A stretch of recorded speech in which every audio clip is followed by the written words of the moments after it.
Bismillahirrahmanirrahim. Wasadisa asyara jeung ari anu kagenep belasan at-taslimatul ula eta awe salam anu kahiji. Wa yajibu jeung wajib naon iqa'us salami nibakeun salam halal qu'udi dina tingkah diuk wa aqalluhu jeung ari pangsaeutikna itu salam assalamualaikum eta lafaz assalamualaikum marratan wahidatan kalawan sabalikan. Wa akmaluhu jeung ari kasampurnaanana itu salam assalamualaikum warahmatullahi eta lafaz assalamualaikum warahmatullahi marrataini kalawan 2 kali yaminan kabelah katuhu shimalan jeung kabelah kenca. Wasabi'a asyara jeung ari anu ka-17 niyatul khuruji eta niat kaluar minas sholati tina salat wa hadza jeung ari ieu wujub niyatil khuruj wajhun eta pendapat marjuhun anu diunggulan anu dhaif anu lemah. Wakila jeung dicarioskeun la yajibu teu wajib naon zalika itu niyatul khuruj aya niyatul khuruji tegasna niat kaluar tina salat.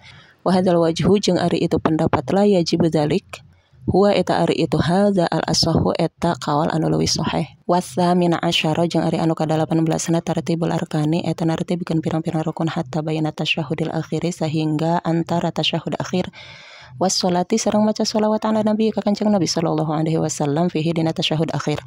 Wa qauluhu jeung ari dawuhan musannif lapad alama dzakarana alama kana perkara dzakarana anu geus nutur kami hu kana itu ma yustasna eta dikecualikeun minhu tina itu qaul naon wujubu muqaranatin niyati wajib ngabarengkeunana niat li takbiratul ihrami kana takbiratul ihram wa muqaranatil julusil akhiri jeung wajib ngabarengkeun diuk akhir li tasyahudi kana tasyahud akhir wassalati jeung maca shalawat ala nabi ka kanjeng Nabi sallallahu alaihi wasallam.